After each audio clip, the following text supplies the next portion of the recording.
الحمد لله رب العالمين وصلى الله وسلم على سيدنا محمد رسول الله.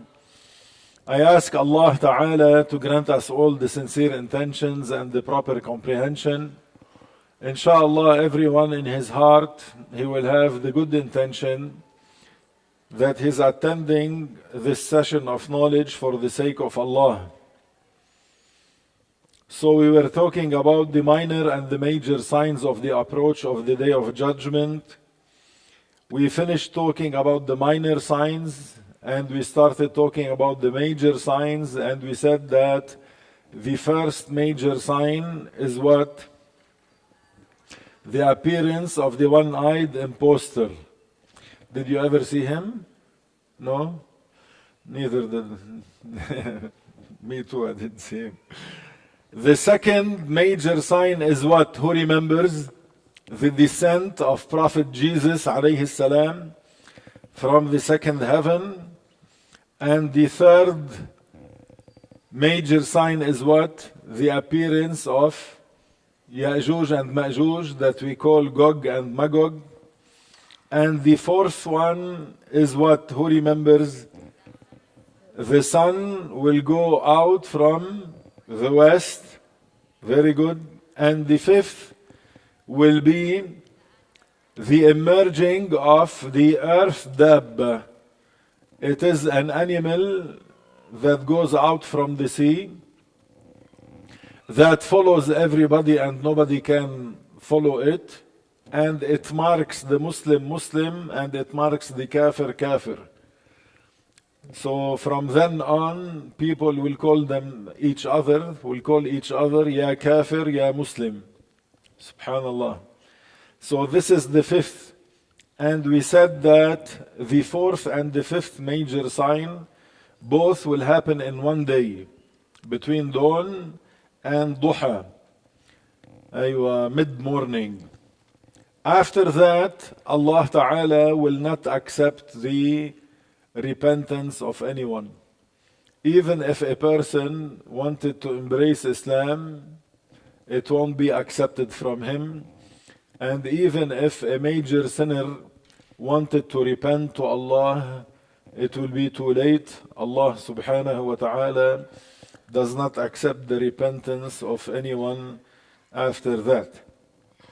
The sixth major sign will be a vast spread of smoke, a vast spread of dense smoke that will travel over the land. It will be everywhere. And this smoke will have harmful effects on the non-believers. It will suffocate them to near death. They won't die because of that smoke, but it will be very hard on them. It will be a near-death experience. As for the Muslims, on the other hand, it will be they will be mildly affected by this smoke, showing symptoms similar to the symptoms of the common cold. So it won't be that hard on them. So this is the sixth major sign, followed by 7, 8, 9 major signs that are called khusuf. The khusuf means the landslide. A landslide. The land will open and it will swallow the people on it. This is called khasif, a landslide. So how many landslides we will have? 3. Every one of them is counted as a major sign. So the 7th major sign will happen, it's a landslide that will happen in the east. The 8th major sign is a landslide that will happen in the west. And the 9th landslide will happen in the Arabic Peninsula. So the land will shake and it will be open and it will swallow everything on its surface. Everything will be swallowed. The 10th major sign will be a magnificent fire, not a normal fire, a magnificent fire. And this fire will start from the inner valley of Aden in Yemen. Aden in Yemen, Aden in Yemen, driving the people in fear towards the west from their countries. This fire, although it is huge and magnificent, it will not travel very fast. It will be slow. It will be at a slow pace, يعني permitting the people to move towards the west, to run away towards the west. So this is the 10th and the last among the 10 major signs that were mentioned in the hadith. In the final days of this world on earth, the belief will be confined to Medina as the snake is normally confined in its hole. What do we mean by that? We mean by that Al-Medina is the last city that will be ruined. The last city that will be ruined is Al-Medina.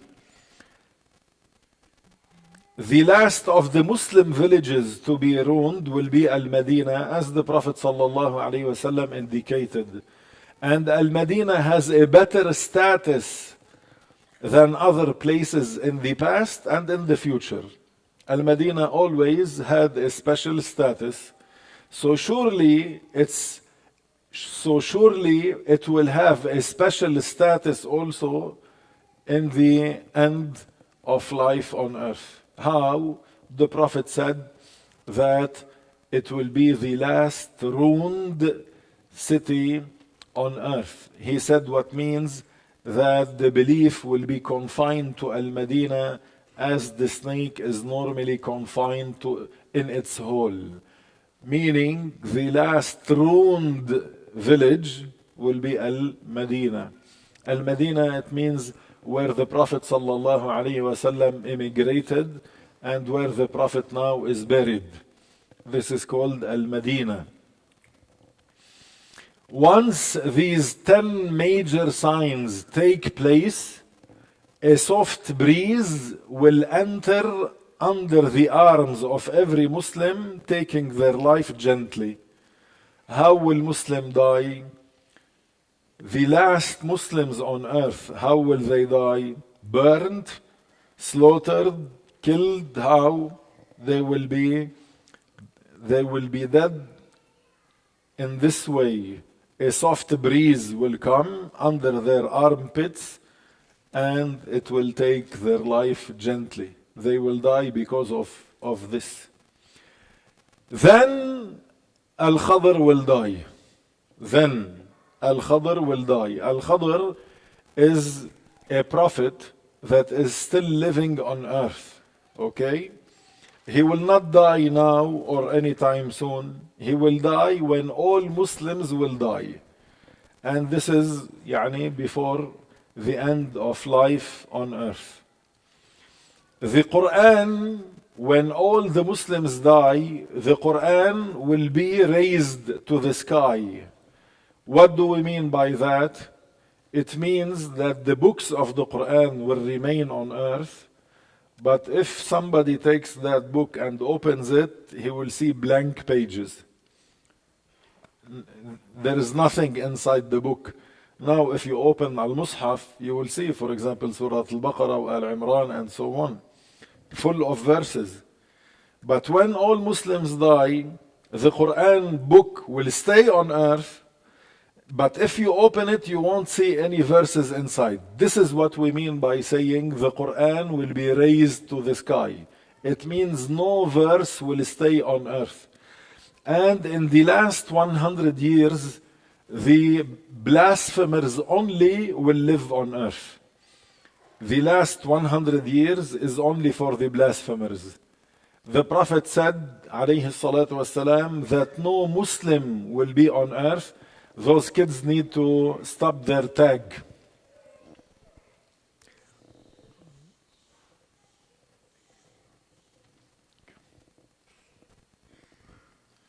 Okay. So, مش كنا عم نقول؟ In the last 100 years on earth are only for the non-Muslims. No Muslim will be alive on earth. It will be for non-Muslims. And the Prophet ﷺ said, in these 100 years, no one will even mention the name of God. No one will mention the name of God. Yani no one will say God. No one will say Allah. No one will say Khudai, Dios, Dieu, nothing. No one will mention the name of Allah for the last 100 years. So, يعني, if you come to reflect about this, يعني, you will realize for sure that the least time that you will spend in your grave will be 100 years. The least time that you will spend in your tomb under the ground is 100 years. So if this is the case, you should prepare for your grave. How you prepare for your grave? By repenting from your sins and multiplying the efforts to acquire as much as you can from the rewards, and to leave after you something that will bring you reward even after your death. If you're smart, you will search from now, you will search for something that will bring you reward to your grave after your death without it being stopped. Yani. This is what we call a sadaqa jariyah. A sadaqa jariyah, like for example, you pay money for something that will last after you. Like for example, if somebody paid to build a mosque, so this is called a sadaqa jariyah, a reward that will be renewed, a continuous reward. You will die today, and as long as the mosque is still يعني, there, you will have the reward. Every time somebody goes to pray or to perform wudu or to have a lesson or to give an Islamic lesson, you will have a reward. This is very smart. هنيئا له, يعني عن جد, he's fortunate, the one who has money and he uses his money to do something good like that. Imagine.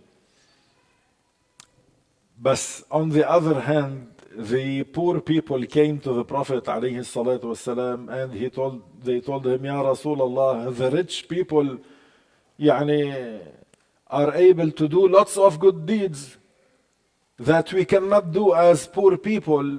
So the Prophet sallallahu alayhi wasallam said, even smiling at your brother's face is an act of charity.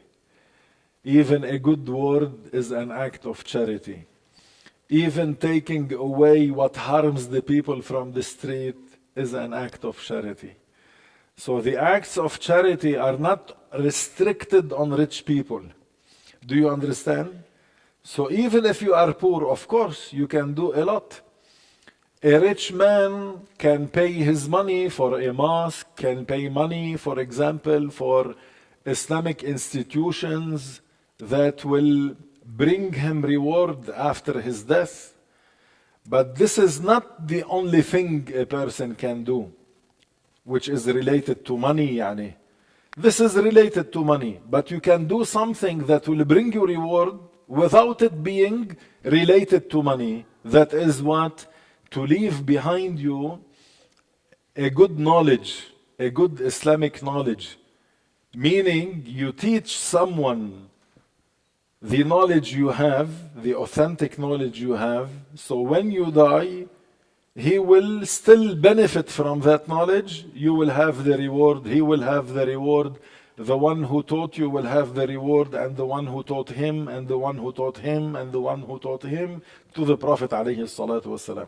This is why we say the Prophet alayhi salatu wasalam is the most who has rewards among all human beings. Because every act of charity now that is being done, the Prophet has a share in it. Understand? Meaning the Prophet has a reward because he taught it. Understand? Every Islamic lesson, every wudu, every dhikr, every prayer, every zakat, every hajj, every jihad, every single good deed done for the sake of Allah, the Prophet has a reward for it. Without your reward being decreased. Understand? So if you're smart, you will try your best to acquire the knowledge and then transmit this knowledge before you die to someone who will benefit from it and who will spread it also. بدوره شيخ طارق بدوره ينقلها. شو يعني بدوره؟ ها؟ شو؟ And by his turn? يعني I give it to someone that by his turn will also give it to someone. And maybe I give it to one that will give it by his turn to 1,000. Is it clear? So the smart person is the one who looks for someone in this dunya to give him the knowledge that he acquired. And of course, you take care of someone who's dedicated more than you take care of someone who just want to listen. Understand? We give the Islamic obligatory knowledge to everybody. But surely, if you see someone who's more interested than others, you give him more attention, you give him more knowledge, you work on him, you invest in him more than others. Why? Because he's more interested. He's more motivated to spread it. He's more motivated to apply it. And here I open brackets to tell you, don't neglect teaching the kids. Because if you think about it, now, for example, how old are you, Tariq? Huh? Sheikh Tariq is 31 years old, mashallah. Giving him the knowledge is very good, of course. But if I give the knowledge to someone how old are you? 9? To someone who's dedicated, to someone who appears to be interested and he is 9 years old. So imagine the one who's 9 now is more susceptible to live longer than the one who's 31 or 41 or 50. So if I teach someone who's 40 years old and he dies at 60, I will benefit of 20 years of rewards out of him. But if I work on someone who's 9 and he dies at 60, this is 51 years of continuous rewards that I will have. This is why you have to give special attention to kids. Imagine if I teach a kid that is 7 years old, for example, how to perform wudu, and I really take care of him. It's not like I tell him the integrals of wudu are 6, tick, tick, tick, tick, and that's it, that's all, I want to go home. La, I teach him, and then I put some time and effort to go with him to the mida'ah, and to show him how to perform the wudu with the sunnah, and then I supervise him. Is he doing it good? Understand? I make sure that he's learning and he's applying in a good way. So imagine at 7 years old, if he dies at 67, this is 60 years that I will have reward only from that person every time he performs wudu and every time he teaches someone else how to perform wudu. This is smart. This is smart. So we should not waste our time in this dunya. We should think about something that will bring us reward after We are in the grave. This is the one who's smart. And now you know better, now you understand more why lots of shuyukh, lots of knowledgeable people put the time and the effort to teach. What do they want from this? They want the continuous reward. Is it clear? They want the continuous reward. This is why every single one of you should think about transmitting to other people the knowledge they acquired. You need to teach other people. Teaching other people is not restricted to Sheikh Tariq or Sheikh X or Sheikh Y. Every one of you can teach someone else. Is it clear? You should think about it this way. Who can I teach? And sometimes you might teach one person who will teach millions of people after that.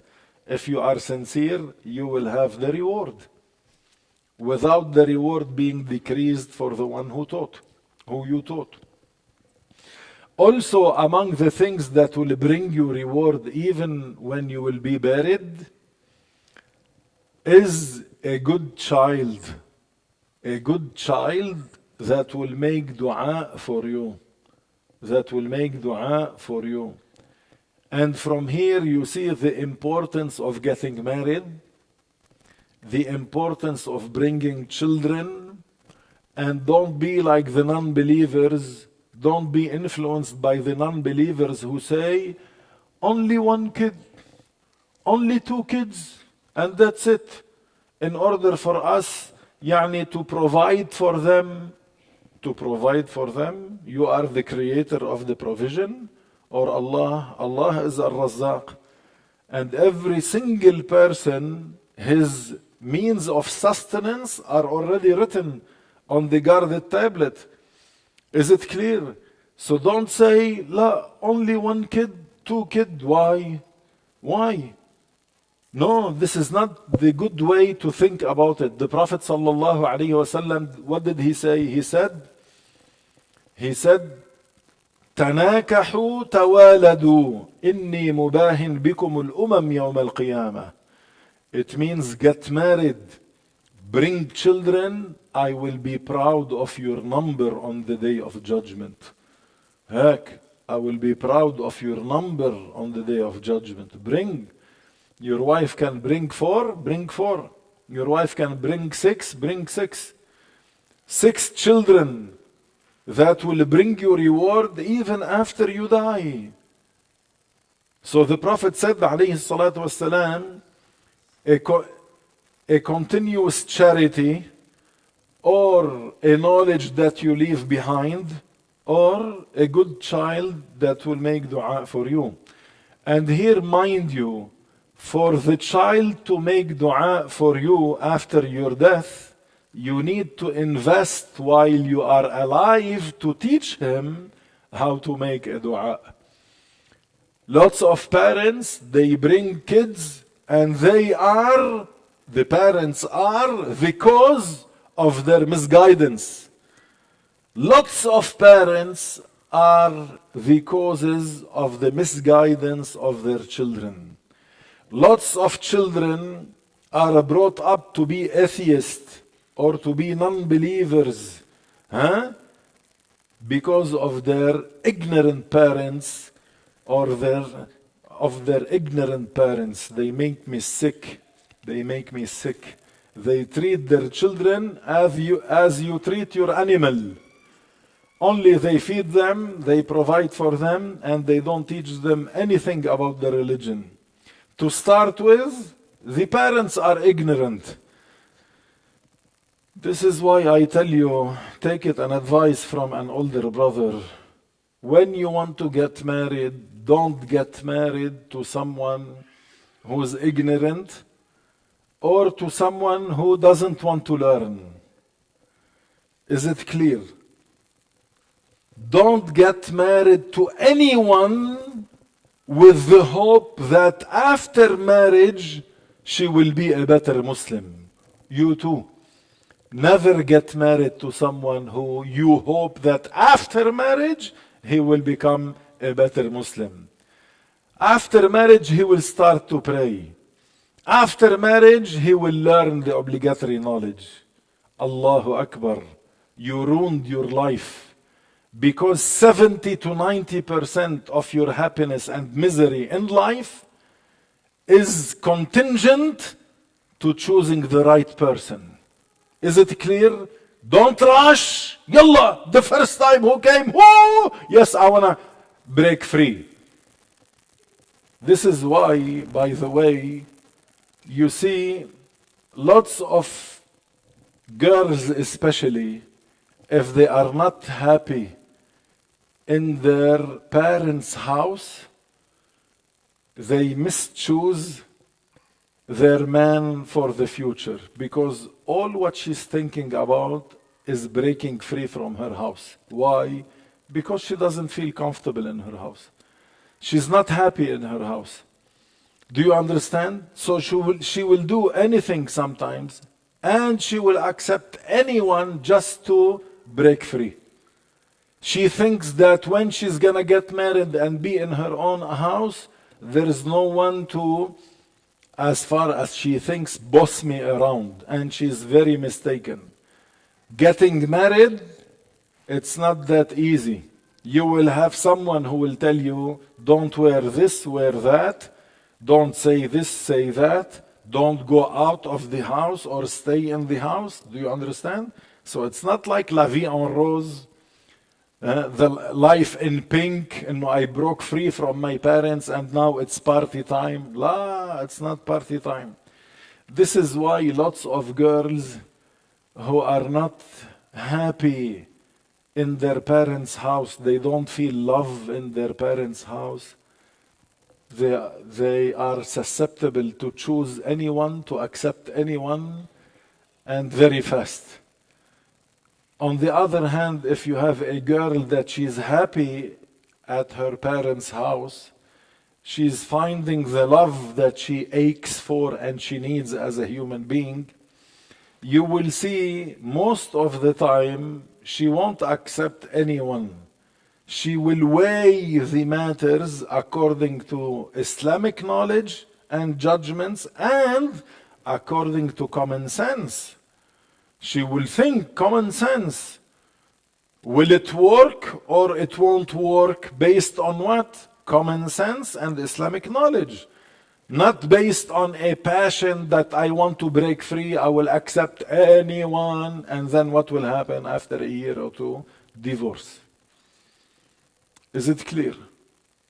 So take your time. When the right person comes, welcome. Don't rush. Especially nowadays, we have more boys than girls. You as a girl, don't think that if you are at certain age, so you missed your chance. No. Maybe somebody will come later, he will make you forget all the years in which you felt lonely, because he treats you good, he loves you, you love him. So, what's the benefit of choosing someone, okay, when you are 19 or 20 or 21? You chose someone, okay, you're married, okay, you're married, and then what? He will make you taste المر. شو يعني? Bitterness. He will make you taste bitterness for the rest of your life. Why you're rushing? Why you're rushing? Why? Yawash, yawash. There's no expiry date on you. You're like honey. On honey, there is no expiry date. When the right person comes, ahlan wa sahlan. This is for the girls. As for the boys, Allah yahdikum. Most of Allah yahdikum. You see some of you, he has a good flower to smell under his nose. He goes and searches in Acapulco or in Argentina. Wallah, he goes to Japan. Wallah. She's in front of you under your nose. All you have to do is, la, he goes and he pays money. Allahu a'lam if she's gonna have her papers to come here after 6 years. And once she comes here, oops, she doesn't know the language. Oops, she doesn't know how to drive. Oops, she doesn't know the system. It's gonna take her years, and then it's gonna make your life difficult. Why? Because you will need to take her, or you will need to go bring the kids and take the kids and do the grocery. She cannot drive. She doesn't know the system. She doesn't know the language. What did you do? What did you do? وأصلا I want to know إنه ما شاء الله you saw someone in Rio de Janeiro that you like and you want her. Did you meet her? He didn't meet her. How did he pick her? على social media. What will happen later on? I told you the brother. One of the brothers, true story, يعني. He saw someone online, Instagram. Now you have to consider 24 filter plus AI. MashaAllah, she's the one. I'm in love. Like, ya habibi, you're in love with who? With her? Like, who's her? See, Sheikh, how beautiful she is. Allah yahdik. After a year, he said to his dad, Baba, we're gonna travel to ask for her hand. Okay, Baba, let's go. They traveled. And they reached there. They knocked the door. Salaam alaikum, wa alaikum salam. Tfaddalu, go in, kaza. They sat down, and the parents are there. And he's looking right and left. He sent her a message. Uli waynik? Where are you? I'm on your left. No, not you. No, not you. I want you. Reality was so much far than the truth. واضح هذا الكلام? What he saw on the picture was the fake. She was sitting on his left and he didn't realize that she's the one. Why? Because of the filters and so on. Allahu Akbar. Now you can have a 60-year-old man look like a 40 years old man. Isn't that right? And girls the same thing. With AI now, okay, how do I look in the 60s? And you will see a very nice, cute face. And you will fall in love with that cute face on the picture, not on reality.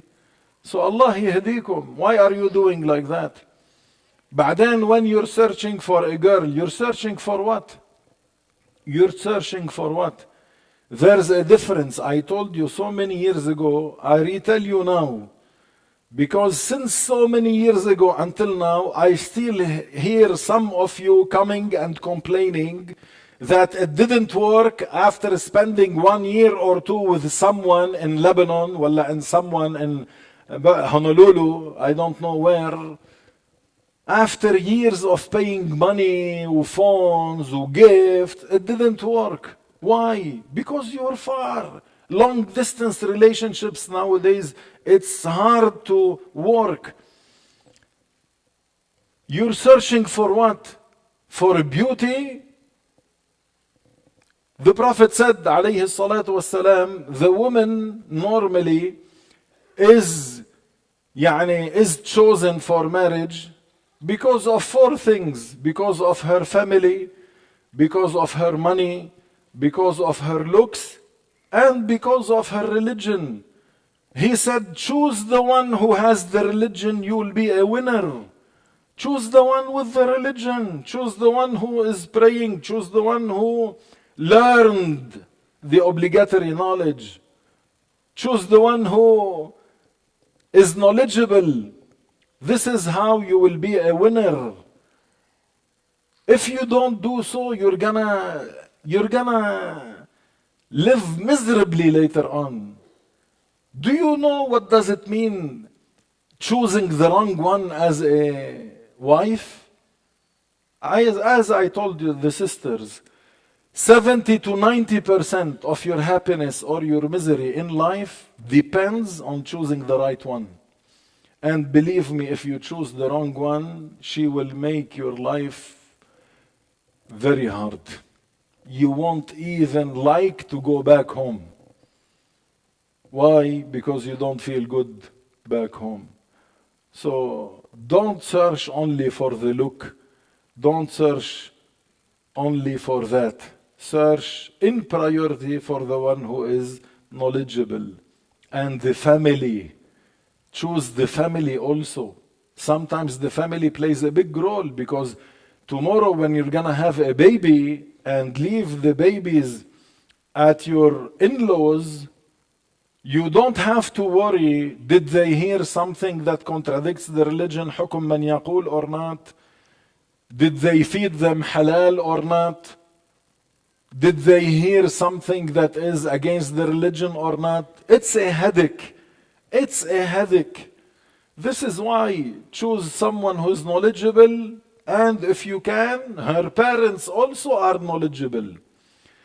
Don't tell me she's gonna put her hijab after marriage. Don't tell me she's gonna start to pray after marriage.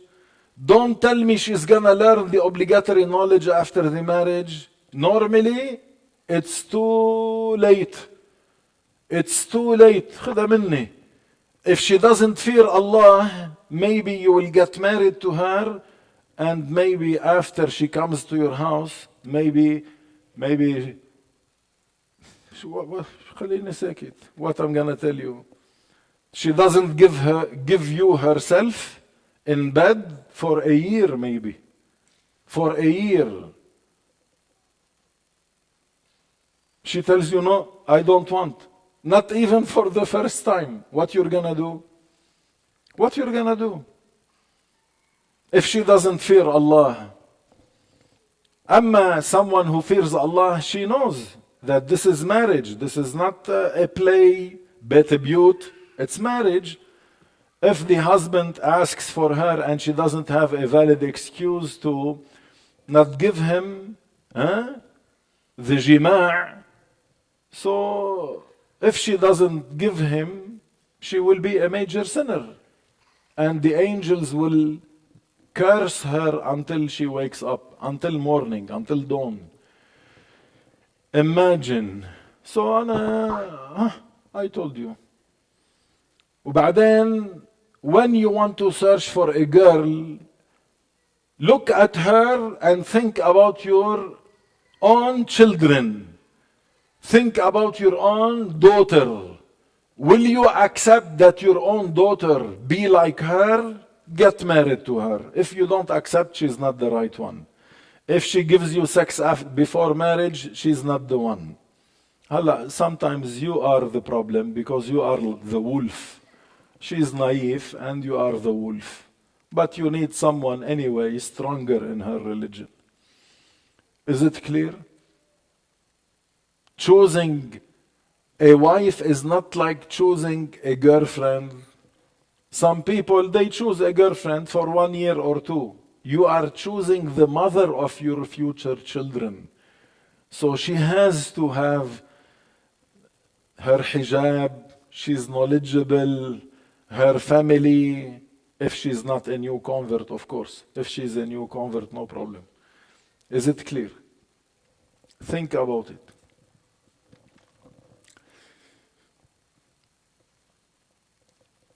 It's so nice to love and be loved, but from the right person.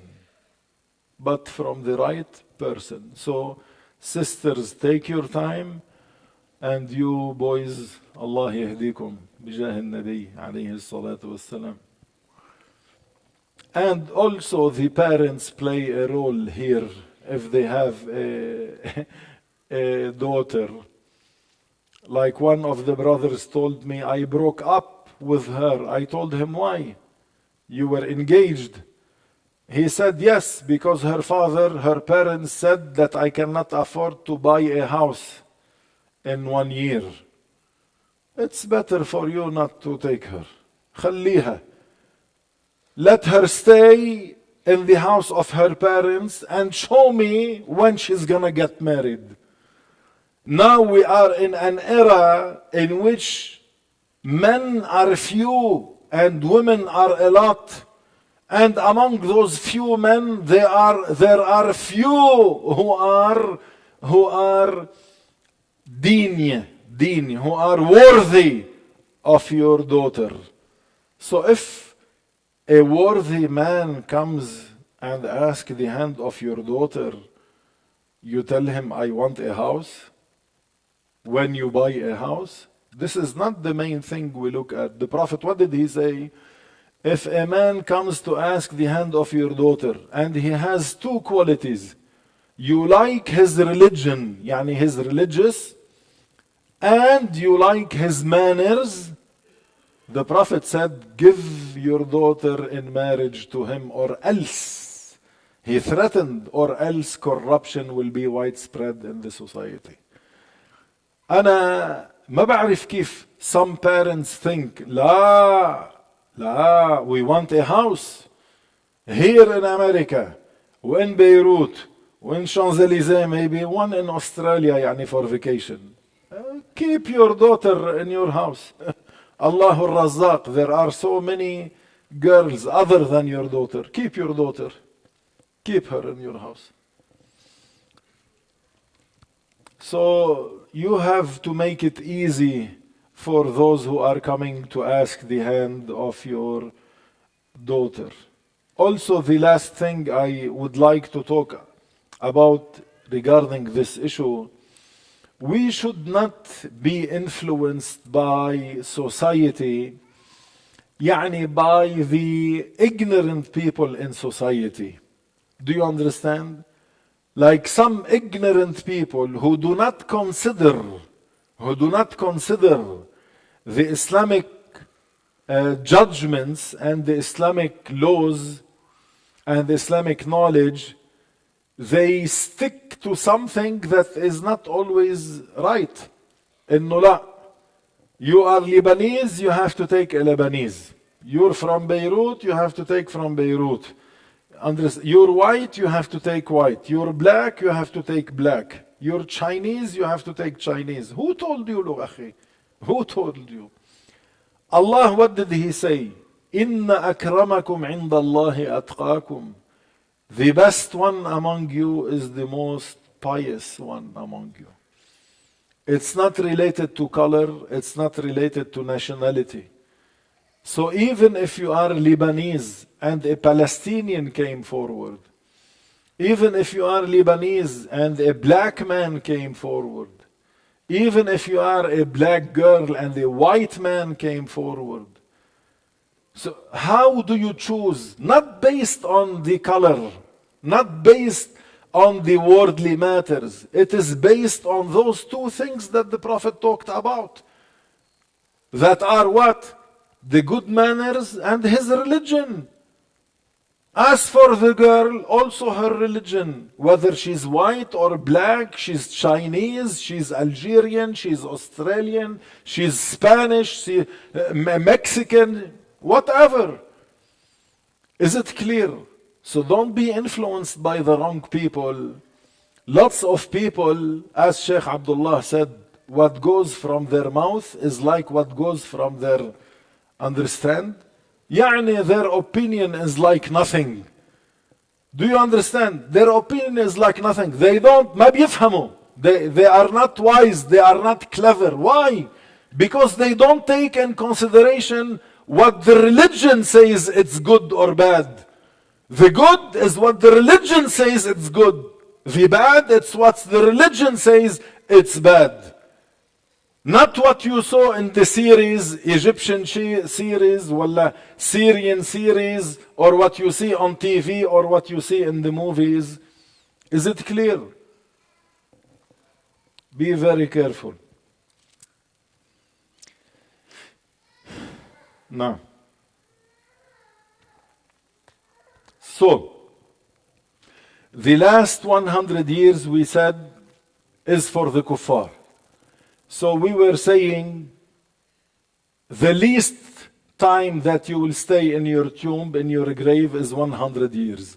So if this is the case, search from now when you are alive to seek something that will bring you reward to your grave even after you die. And those three things the Prophet talked about. The first one is a good knowledge that you leave behind. The second is what? The second is a continuous charity, like for example building a mosque or the like. And the third one is a good child that will make dua for you after you die. Nowadays, lots of parents, they don't teach their kids.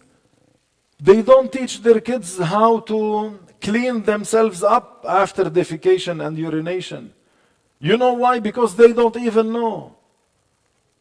Lots of parents nowadays, they don't feed their children the halal. They feed them the haram.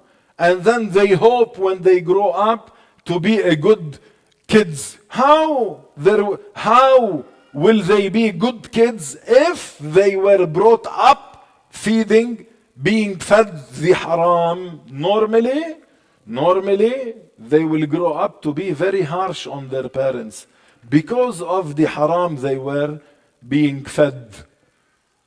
Now look how many parents nowadays feed their kids from the non-halal food.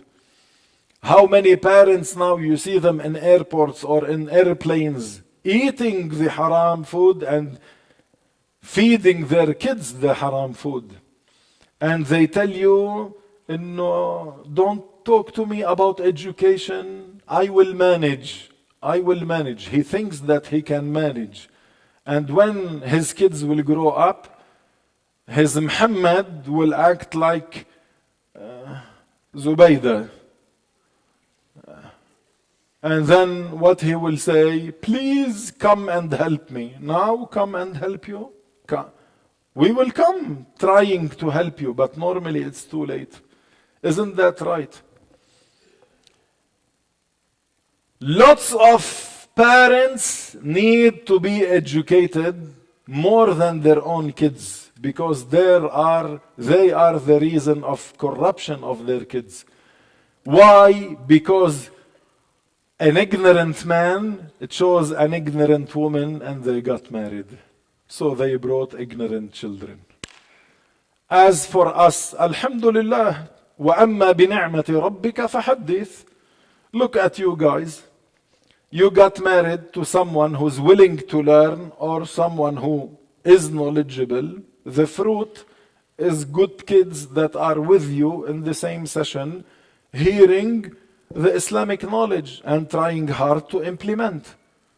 Some girls here, they came without their own parents. Some boys, they came without their own parents. They came to listen to the lesson without the parents saying, go listen.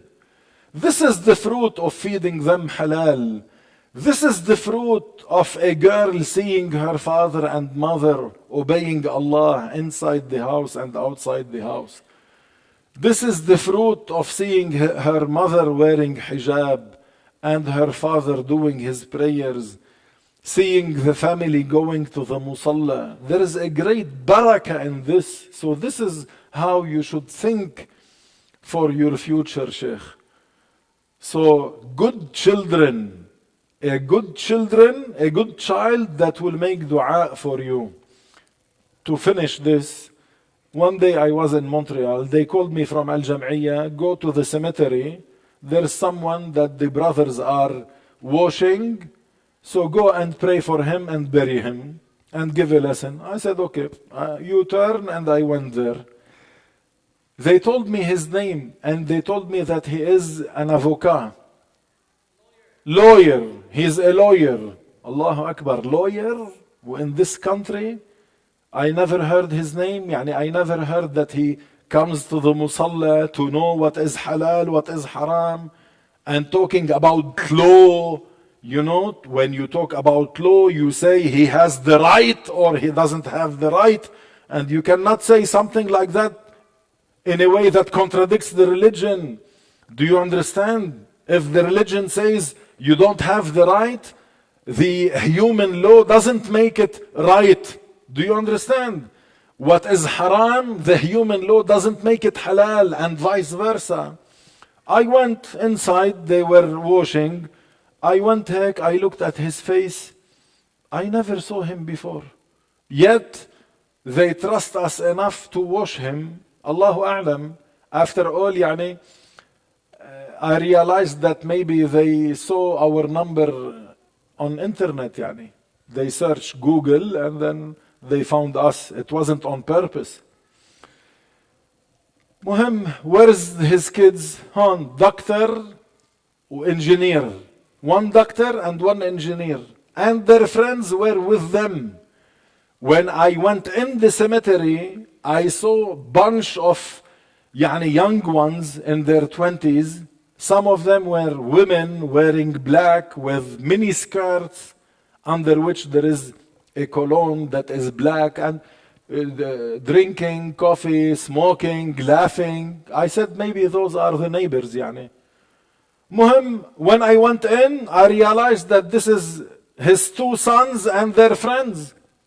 Even though they are not Muslims, they're friends. But you know nowadays, إنه يابا open-minded وما بعرف شو. So أنا عم بطلع هيك لا حول ولا قوة إلا بالله. I wanted to say Allahu Akbar to pray the funeral prayer. I said, why don't I ask about them to pray near me? هيك after the prayer, I will befriend them to teach them. So I looked behind me. All the brothers were behind me, but not the sons of this man. They were sitting far in the end of the hall, alone. Two sitting alone. So I said, brothers, come here, pray for your dad. Wallah, both of them, as if they trained to do that, in the same time. In the same time, synchronisé, In the same time, they stood up saying, merci beaucoup, merci beaucoup. Merci beaucoup. Wallah, أنا عم أقول لك Allahu Akbar. I'm looking at him. What did you do? How much time you invested, how much money you invested for your kids to be an engineer and a doctor, and you didn't benefit from them, and now you died. Now that you are dead, you're still fresh.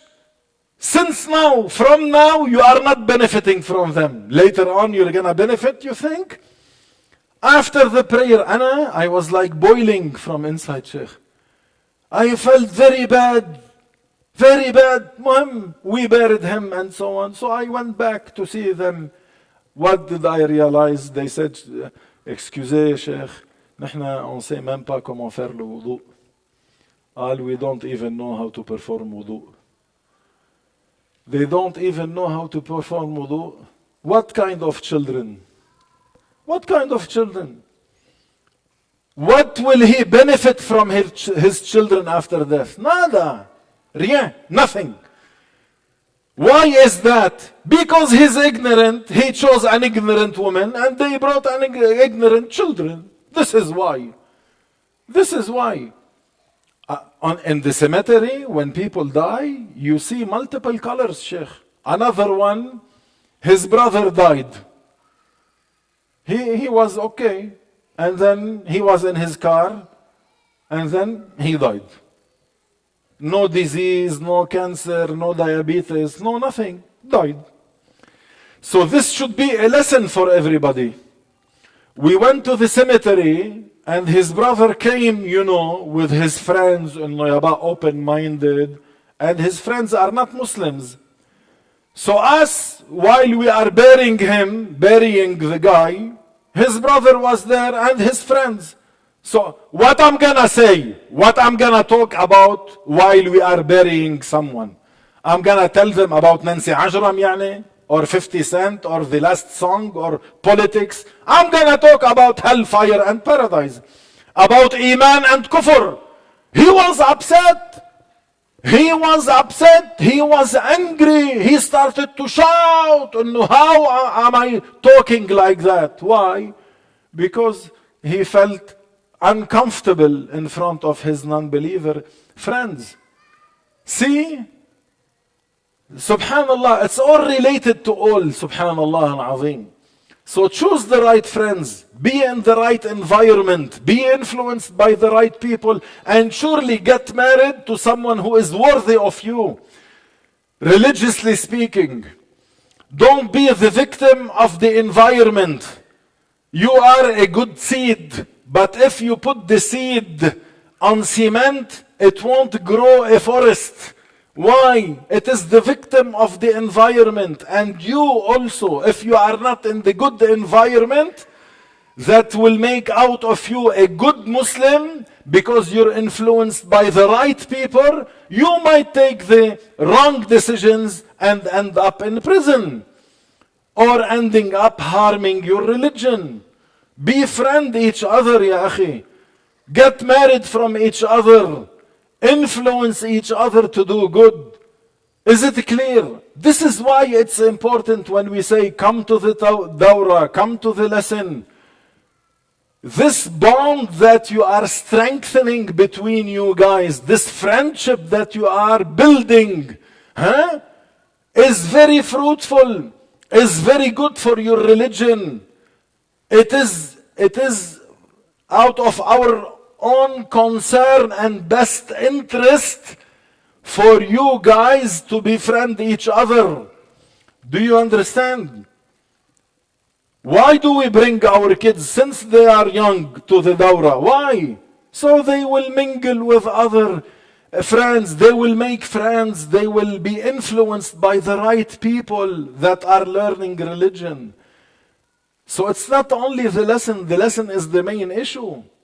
The psychological factor that we are a lot from different areas. The benefit of friendship, seeing multiple races, multiple nationalities sitting, listening, building the self-belonging to the association. It has lots of benefits, Sheikh. There are lots of benefits. The clever one, I'm going to continue. The clever one among you is the one who takes the lesson out of someone else's experience. Don't live the experience to get the lesson. Learn the lesson from someone else's experience. Don't do the mistakes they did.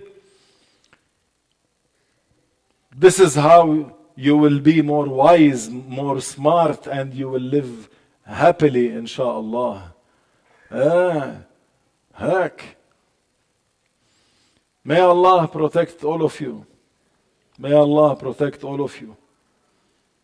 May Allah protect all of you.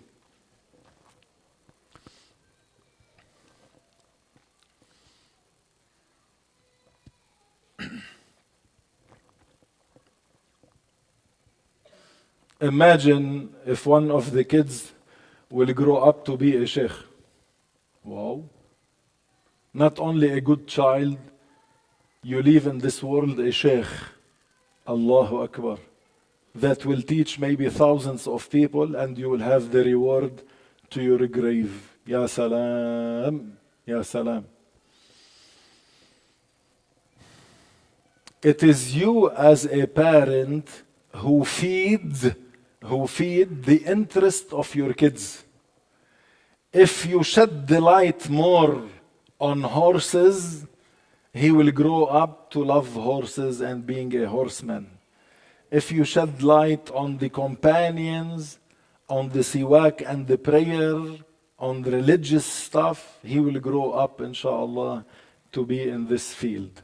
So it is you who direct your children to the goal. You play a big role. So fear Allah in doing that. Fear Allah in doing that. Hasbunallah wa ni'mal wakil. How many people, they didn't choose the right person. Their kids are growing while they are fighting. The parents are fighting day and night, fighting day and night, and the kids are growing to be on drugs, or to be influenced by the wrong people, or leaving out their prayer or even their religion without the parents noticing that there is something wrong. Why? Because they are so busy fighting each other. You got married to fight? You got married to fight or to help each other to be better Muslims?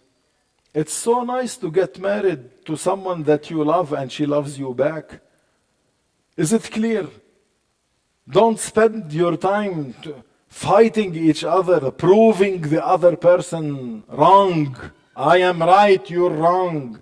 Take care of your children. Pray Jama'ah with your children.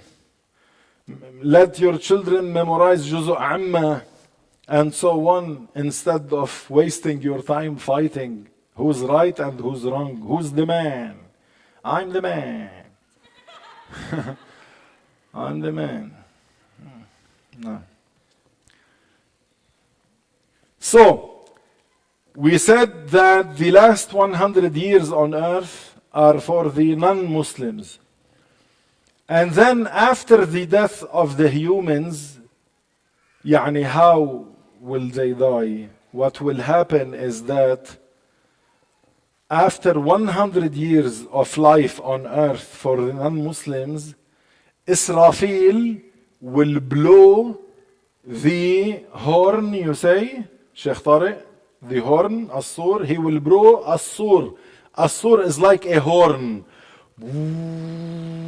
Understand?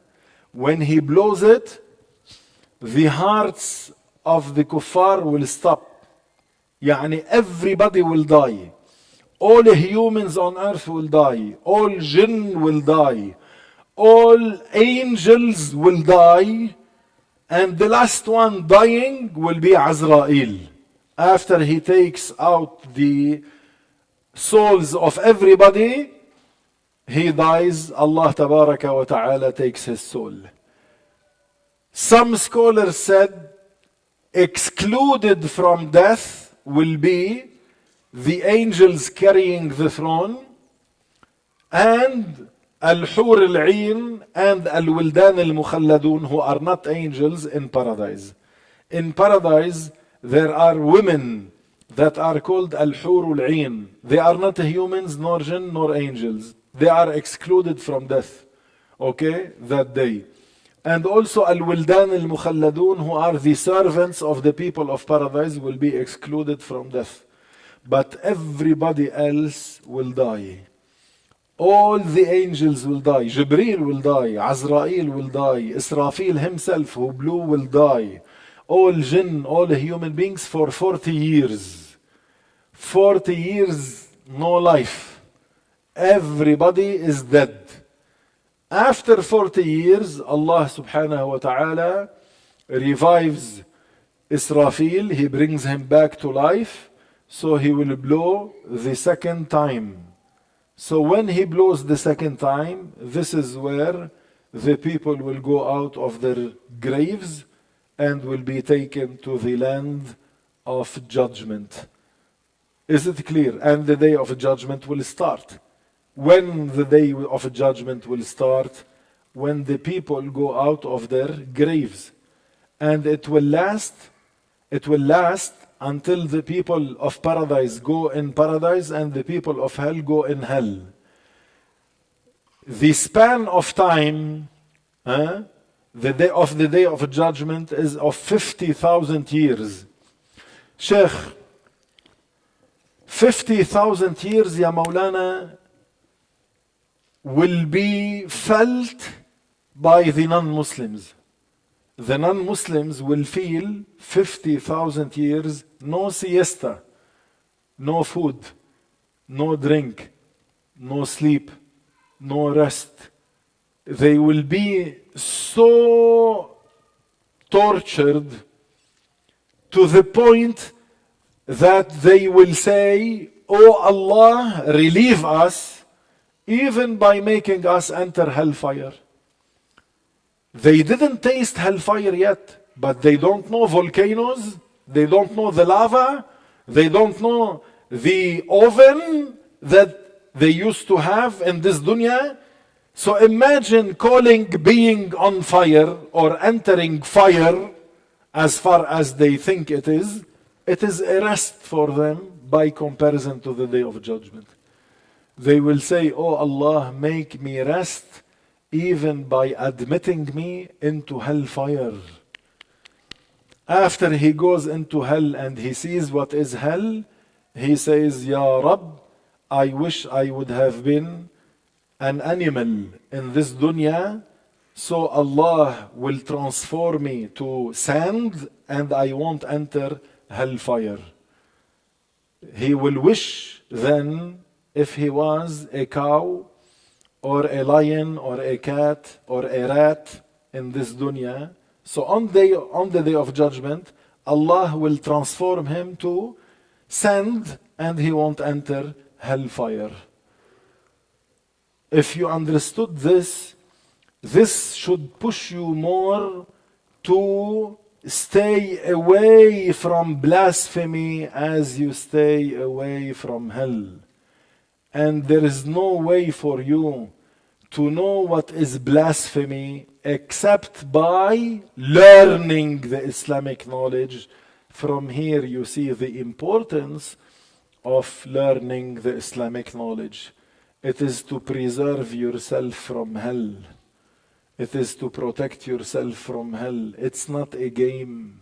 So you need to learn what is Iman, what is Kufr, what is Halal, what is Haram.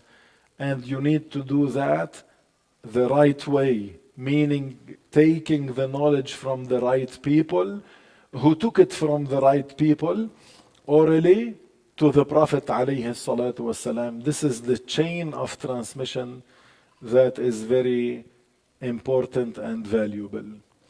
Tomorrow, inshallah, we will continue talking about certain matters that happen on the day of judgment.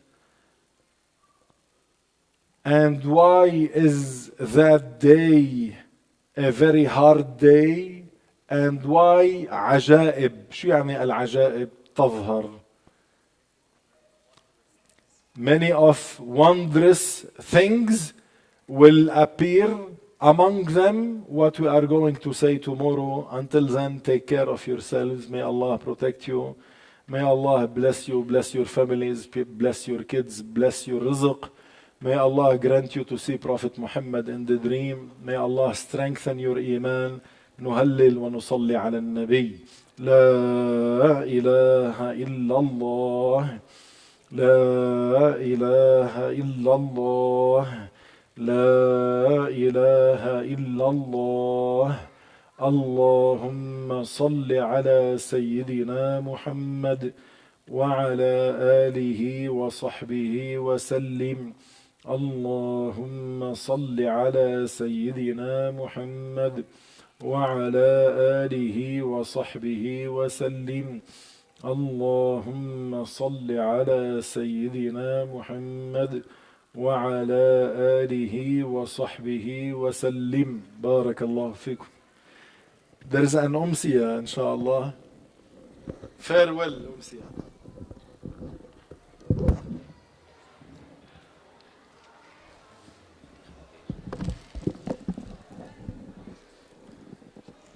Okay, inshallah, we have the Umsiyah starting soon. And during the Umsiyah, they're going to be coming around collecting donations for the raffle. Whoever hasn't gotten tickets, get tickets for it. Whoever has gotten tickets, get more tickets for it. Barakallahu fikum. Also, really, really, really important. Whoever pledged and hasn't paid their pledge, please come see me. I'm going to be right here most of the time. Please come pay your pledges. Allah yubarik fikum. We're doing well. We're close to like 50% collected, but let's get that up to 120%. Barakallahu fikum.